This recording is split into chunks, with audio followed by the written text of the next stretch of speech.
Olá, meus amigos, muito boa tarde. Já está no ar aqui o nosso Viva Voz pela rádio e pela TV Univale, um programa produzido pelos acadêmicos do curso de jornalismo aqui da Universidade do Vale do Itajaí.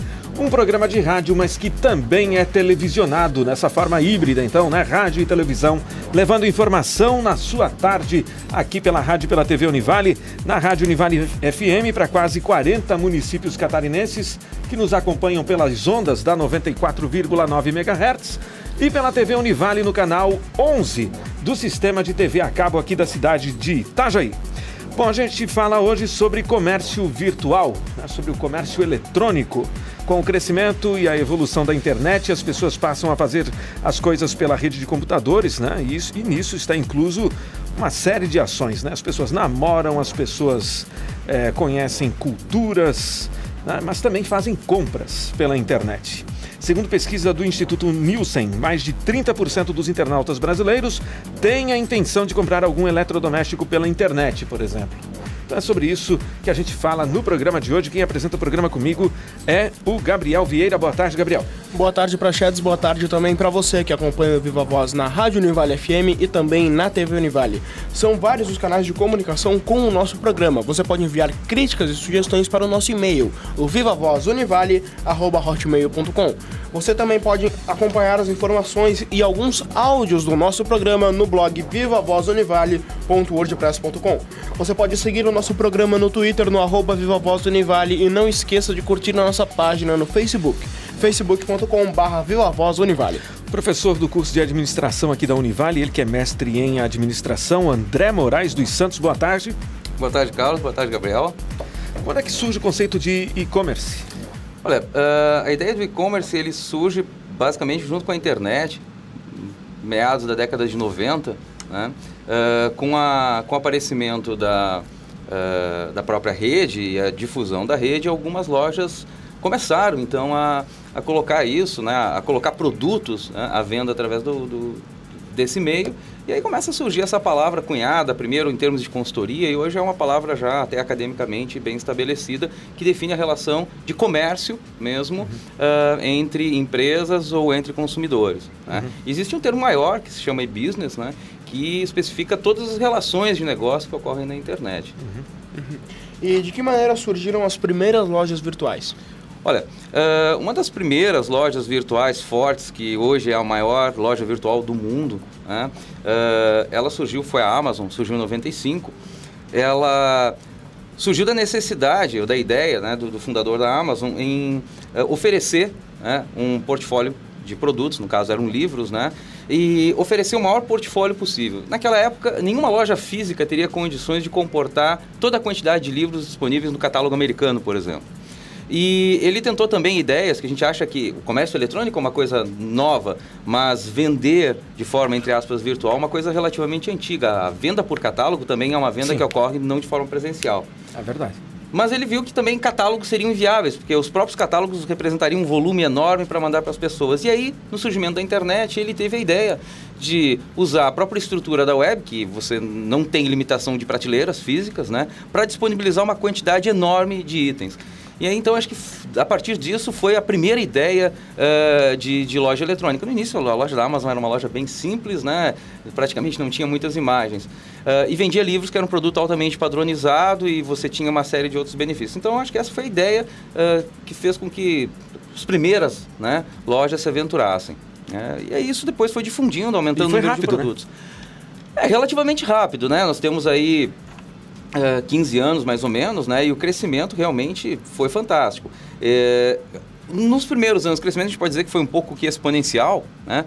No primeiro momento, as lojas tiveram um ritmo pequeno, até porque a adoção da internet era pequena entre as pessoas, né? Mesmo nos países desenvolvidos, mas à medida em que a internet começou a se difundir, né, e mais pessoas passaram a usar a rede, o sucesso dessas lojas, a Amazon mesmo, foram anos, ela levou até atingir um ponto crítico para ser sustentável. Mas a partir de um determinado momento, principalmente nos últimos anos, a gente pode estabelecer aí os últimos, eu diria 10 anos para um nível de maturidade, e bem os últimos 5, 6 anos é que a gente tem notado uma força enorme, aí, um crescimento muito grande, inclusive no Brasil, que hoje é o segundo melhor mercado dos países emergentes para comércio eletrônico.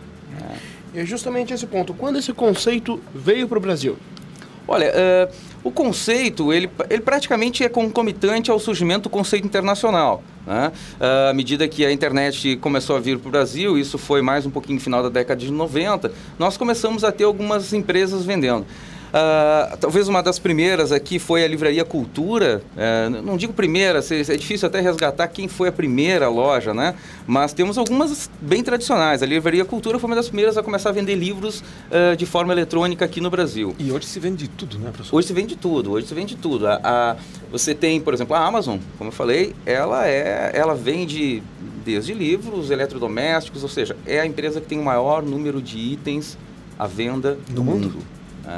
Então, você tem essa parte do varejo online. Você tem, além do varejo online, né, das lojas tradicionais, você tem flores, você tem remédios, então hoje tem uma infinidade de produtos, né? Mas no Brasil, nós temos aí, algumas fecharam, enfim. O Submarino foi um dos primeiros grandes ícones, né, rivalizando com as Americanas.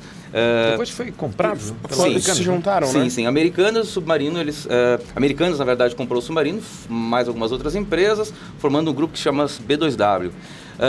A B2W, ela teve alguns problemas de fusão dessas duas empresas, na junção dessas estruturas. Ela vem apresentando alguns problemas e hoje, notícias recentes do mercado, se cogita até a possível compra, talvez do próprio grupo B2W ou de algumas outras empresas, tipo Saraiva, pela própria Amazon, que deve estrear no Brasil em 2013. A previsão era para 2012, mas contas e análises do mercado e informações que nós temos é que, dada a própria deficiência da nossa infraestrutura logística no Brasil, a Amazon teve que frear um pouquinho isso. Mas é muito esperado a presença da Amazon no Brasil em 2013, forte no segmento e esquentando a briga aí com empresas já estabelecidas, né?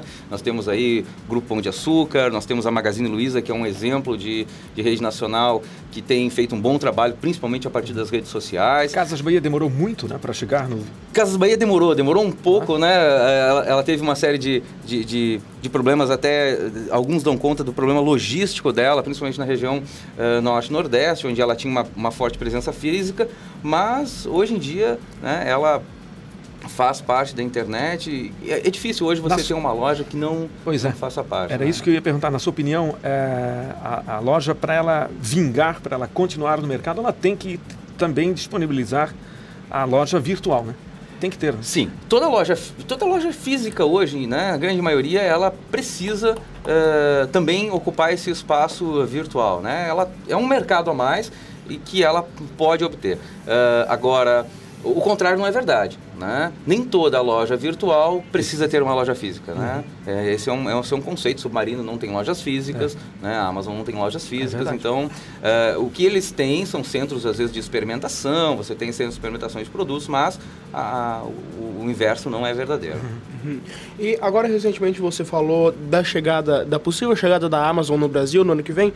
O que isso vai representar para o comércio virtual brasileiro, a chegada de uma gigante do varejo que é a Amazon? Olha, o que isso representa é o que a chegada de qualquer grande empresa no segmento acaba acontecendo. Esperamos uma maior concorrência, né? A Amazon deve entrar com preços mais agressivos, né? Uma maior diversidade de produtos.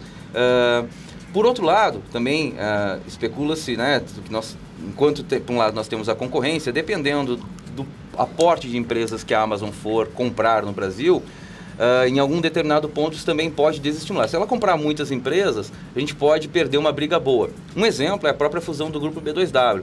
Americanas e Submarino rivalizavam bastante na internet. Os consumidores que viveram essa época viam ofertas de preços acirradas, né? No momento que as duas se fundiram, essa oferta de preço, essa guerra de preços... Não foi tão bom assim para o consumidor. Não foi tão bom assim, né?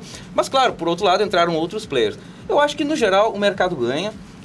Porque a Amazon traz para o Brasil a experiência dela, né, que é uma experiência internacional no comércio eletrônico. Ela deve agregar novos produtos, ela deve estimular esse comércio, deve inclusive, né, atrair mais consumidores para esse comércio. E alguma coisa aí que nós chamamos é o comércio internacional, né? A Amazon, como uma empresa internacional, é bem provável que no futuro ela tire proveito dessa sinergia que ela tem, talvez até com a importação de produtos, enfim, a gente tem que esperar um pouquinho para ver, né? Não espero no primeiro momento que tenhamos na Amazon Brasil o que nós temos na Amazon americana, né? A ideia, às vezes, de algumas pessoas é isso, mas acho que não. Eles vão vender o que a gente tem aqui. É bem provável que sim, né? O nosso mercado local. Agora, a entrada da Amazon acho que representa um impacto maior no mercado de livros eletrônicos. Esse tem sido um mercado que nos Estados Unidos e outros países desenvolvidos onde a Amazon já atua há um bom tempo, a Amazon, por exemplo, a venda de livros eletrônicos superou a venda de livros físicos, né? E a Amazon tem um produto carro-chefe dela, que é o Kindle, que é um dispositivo extremamente barato, ele custa na faixa de 60, 100 dólares por aí, e específico para leitura de livros eletrônicos, né? Que permite você baixar dezenas, centenas de livros, comprar, enfim. Então, já temos notícia, né, de uma dificuldade, quer dizer, a Amazon tem encontrado dificuldade com as editoras nacionais para a virtualização dos seus produtos, mas eu acho que a força da Amazon, né, deve quebrar essa resistência, e hoje no mundo de tablets, notebooks e acesso, né, em vários meios, eu acho que é salutar que a gente possa ter esses livros dessa forma, e a Amazon com certeza representa um avanço nesse segmento. E existem tipos diferentes de comércio virtual? Sim, existem diferentes tipos de comércio virtual. Essas classificações, as empresas de consultoria, né, uma hora por outra, elas lançam termos novos, né, inventam um termo. Mas, basicamente, você pode dividir o comércio, né, digamos assim, no comércio entre empresas, nós chamamos de business to business, né, e o comércio para a pessoa física, né, business to customer, B2C. Ainda dentro dessas características, você pode analisar o tipo de plataforma. Então, o comércio eletrônico tradicional, ele foi desenvolvido, pensado para você estar sentado na frente do seu PC, do seu notebook e dessa forma fazer a sua compra online. Só que hoje os dispositivos móveis, celulares e tablets, eles têm um grande poder de penetração, de adoção entre os usuários finais, né? Então, há um segmento chamado mobile, né, o e-commerce, que não nada mais é do que o comércio tradicional, mas é uma adaptação para que você possa ver lojas, produtos nesse segmento. E ainda, não sei se dentro da tua pergunta, você poderia entender alguns tipos diferentes, que você tem o comércio direto, e uma outra coisa que você tem aqui no Brasil não, no mundo todo, são os grupos de compras, né? Groupon e coisas desse tipo, que também tem aquecido, tem apresentado crescimento.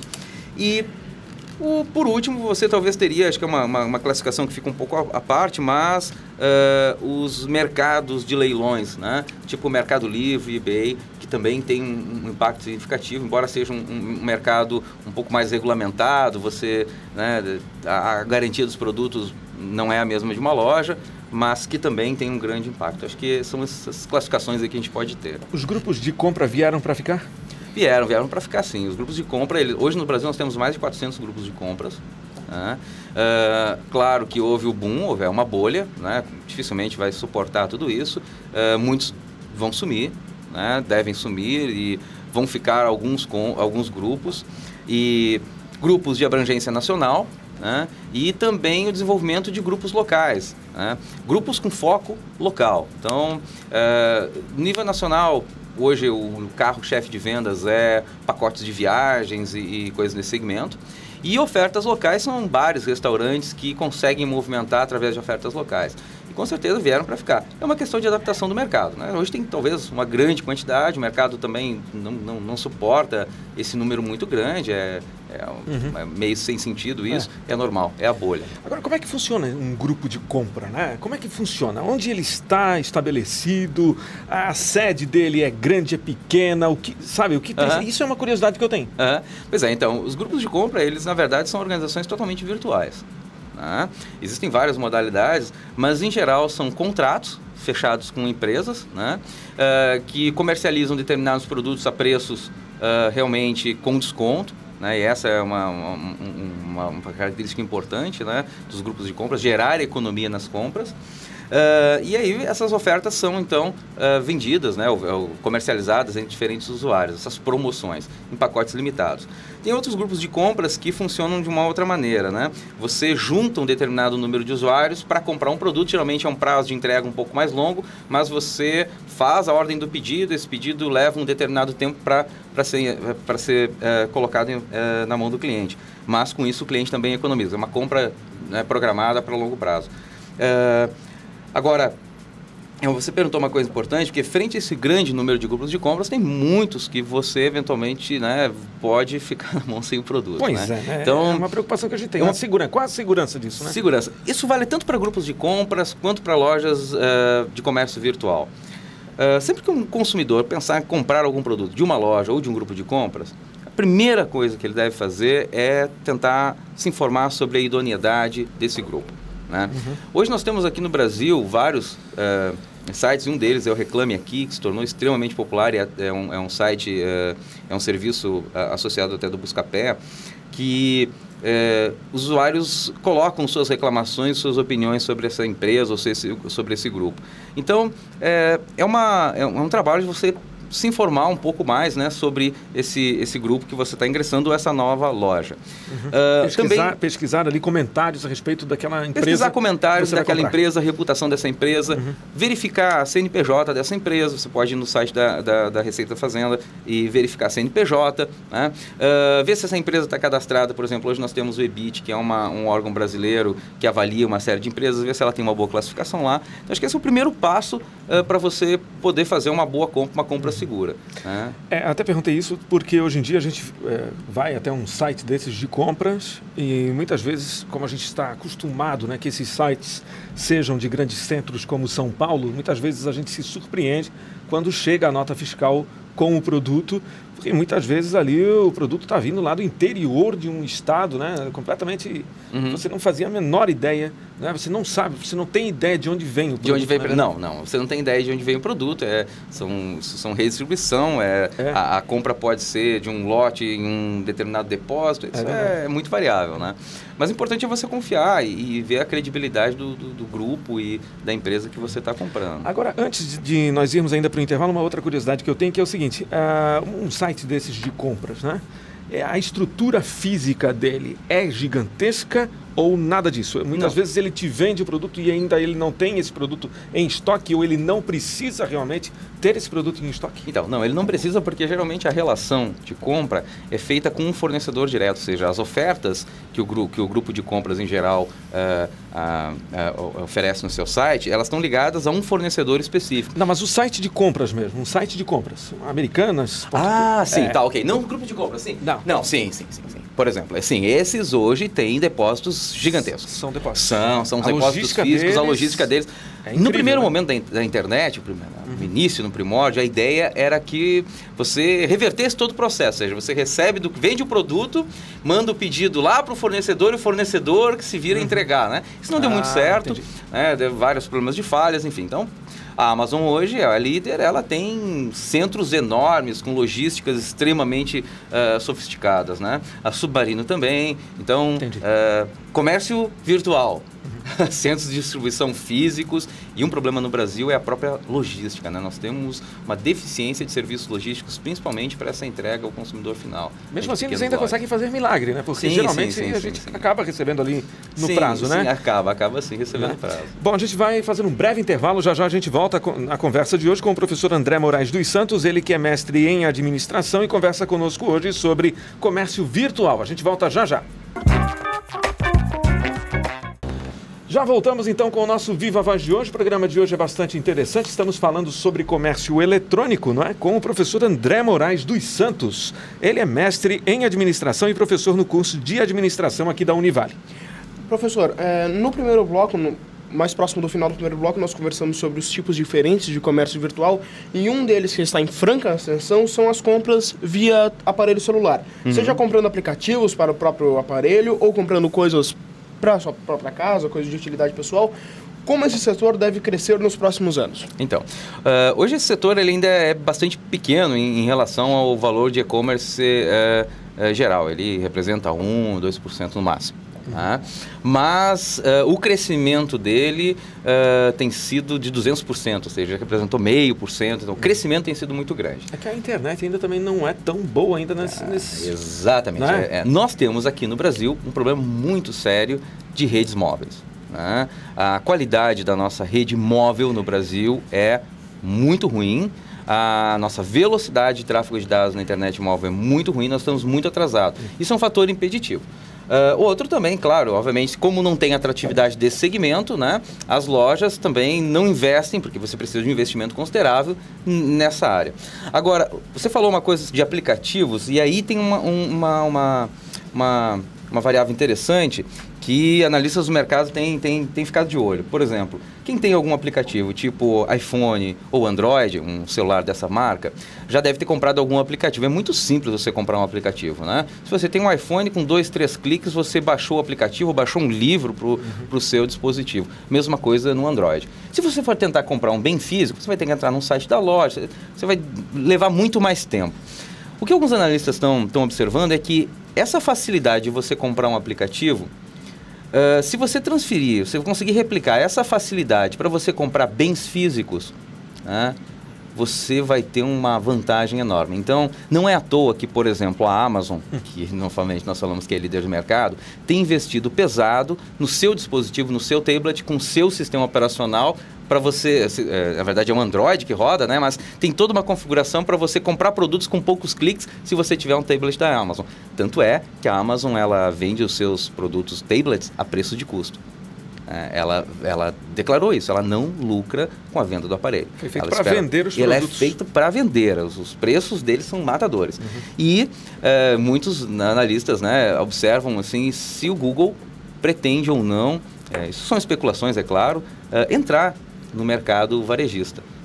Já que ele, por exemplo, você tem o Google Play Store lá que você compra aplicativos. Se você passar por ofertar produtos físicos lá, você tem um bom canal de vendas. Então, como você falou, a possibilidade no mercado mobile é enorme, é grande, no comércio eletrônico hoje está entre as principais tendências, né, e preocupações das grandes empresas. Então, vamos esperar para ver, né? Só tem que melhorar essa velocidade da internet aqui no Brasil, que é sofrível. O professor agora falou, justamente na sua fala, da possibilidade da Google entrar justamente nesse comércio varejista. Já tendo essa loja de aplicativos, que é a Google Play Store, tendo um sistema de transação de compras, que é o Google Wallet, o professor acredita que essa entrada vai acontecer em breve? Olha, isso são especulações, né? Na verdade, a entrada da Google depende muito mais de uma questão logística ou firmar parcerias com empresas, né? Então, ninguém pode afirmar isso, não tem como, né, ser preciso. São especulações do mercado, mas seria um canal para poder rivalizar com a Amazon, que tem, né, dominado esse segmento. Então, se não a Google, mas talvez outras empresas com essa integração, né, entre pagamentos de forma muito mais fácil, até na questão de aumentar a segurança das transações mobile. Mas do Google a gente pode esperar qualquer coisa, né? Ele é gigante. Mas ele deve continuar. Isso é uma transação bastante complexa, né? Envolve o relacionamento com outras empresas, envolve a disponibilização dessa plataforma para vendas. Então é uma questão de você esperar para ver o mercado. Mas, né, há também uma especulação, né? Não pode se confirmar, mas é nível de especulação. Mas deixar bem claro isso, não é uma confirmação, como por exemplo a Amazon, nós temos certeza que vem aí o ano que vem para o Brasil. Isso é uma suposição. E atualmente, de uma maneira geral, quais são os produtos mais vendidos virtualmente aqui no Brasil? Hoje no Brasil, produtos eletrônicos são os produtos mais vendidos, né? Nós temos aí produtos eletrônicos como os itens mais vendidos no Brasil. Nós temos aqui também, segundo item, saúde, beleza e medicamento. Moda e acessórios como terceiro, livros, revistas e jornais como quarto item, informática, por interessante, está em nono, né? Está em quinto, com 9%, já foi. Em 2008, os livros eram produtos mais vendidos. Isso mostra justamente o quê? Mostra a penetração, né, desse comércio eletrônico em diferentes tipos de classes sociais, ou seja, agora quem compra é o consumidor doméstico, né, comprou um refrigerador, comprou um ar-condicionado, comprou uma TV, né, a classe C tem entrado forte também no comércio eletrônico. E o que é interessante, o ticket médio, que é o valor médio de compra, né, a tendência dele é cair um pouco, ele está na faixa de R$360 e cair justamente pela introdução de itens, por exemplo, como saúde, beleza, medicamento, moda e acessórios, né? Então as pessoas estão comprando sapatos, estão comprando bolsas, estão comprando cintos, estão comprando acessórios na internet, que tem um valor menor agregado do que uma TV, mas isso mostra uma mudança no perfil de consumo, mostra que o comércio eletrônico se presta para uma grande variedade de produtos e não só livros, como era no seu princípio. E entretanto, nessa mesma pesquisa que a gente citou no início do programa do Instituto Nielsen, mostrou que pouquíssimas pessoas no Brasil compram mantimentos pela internet, que são as compras que a gente faria no supermercado mesmo. Na sua opinião, professor, isso pode mudar ao longo dos anos? Sim, pode. Veja bem, nas grandes capitais, né, esse padrão de compras de produtos, ele tem aumentado. Porque você economiza tempo, você economiza, né, o deslocamento, enfim. O grande problema nas compras de alimentos está na frequência com que você faz a compra e no processo de entrega, né? Então, isso não é só no Brasil, né? Isso é a nível mundial. A logística para você entregar alguns produtos perecíveis ou coisas desse tipo, ainda é complicada. É diferente de você entregar um produto, entregar uma geladeira. Como é que você vai entregar um produto perecível? Um sorvete, por exemplo, que você vendeu, né? A pessoa tem que estar lá disponível para receber isso. Então, por isso talvez até não tenha a grande aceitação. Há um número interessante.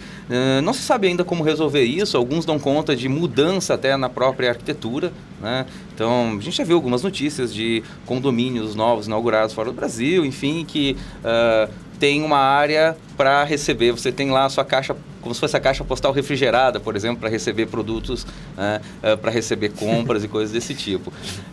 Não sei, eu realmente não sei como é que isso vai acontecer, mas eu acho que tem espaço para aumentar. A compra de produtos, por exemplo, nós temos aqui na nossa região até alguns grandes distribuidores varejistas, atacadistas, na verdade, que estão entrando nessa situação de comércio eletrônico, estão começando a botar sites para vender, por exemplo, bebidas de alto valor agregado, energéticos ou coisas desse tipo pela internet, geralmente por lote, porque você tem um problema também na internet, que é o frete. Não vai vender apenas um item. Você tem um custo do frete, então você tem que ter produtos de alto valor agregado, né? E a compra no supermercado, ela tem que melhorar um pouquinho. Agora, você falou uma coisa interessante, que é uma experiência que já está sendo feita em alguns lugares. Você tem entre aspas, o supermercado virtual físico. É uma coisa interessante. Eles usam, às vezes, até, por exemplo, pode ser uma parede de um metrô, né? Você tem lá uma parede de 10, 15, 20 metros de comprimento e nessa parede é colocado um banner, um adesivo, né? Uma imagem, como se fosse a prateleira de um supermercado contendo vários produtos. E esses produtos têm os seus codes ali, os seus QR codes, os códigos de barra. Então você tá ali, você quer fazer a compra, você vai apertando ali, mostrando, pegou, fez os produtos, no final deu o total, você paga com o celular e eles entregam na sua casa. Então, é uma forma interessante também, moderno, né? Uma prateleira virtual e você usa o seu celular para fazer a compra. Então, tem várias experiências nesse sentido, né? E aí, isso às vezes está de acordo, né, com a vida corrida nas grandes cidades e coisas desse tipo. Acho que isso é uma tendência, pode evoluir um pouquinho sim. Professor, muito obrigado pela sua participação aqui no nosso programa. Obrigado, um abraço. Bom, a gente conversou hoje com o professor André Moraes dos Santos, ele que é mestre em administração e conversou conosco sobre o comércio virtual. A gente volta amanhã com o nosso Viva Voz. Até lá. Viva Voz. Realização, curso de jornalismo do Centro de Ciências Sociais Aplicadas, Comunicação, Turismo e Lazer e Pró-Reitoria de Pesquisa, Pós-Graduação, Extensão e Cultura Propec da Univale. Produção e técnica, Camila Maurer, Cíntia Baduluc, Elisa Doré, Gabriel Vieira e Maria Carolina Cândido. Coordenação, Carlos Prachedes. Supervisão, Alberto Russi.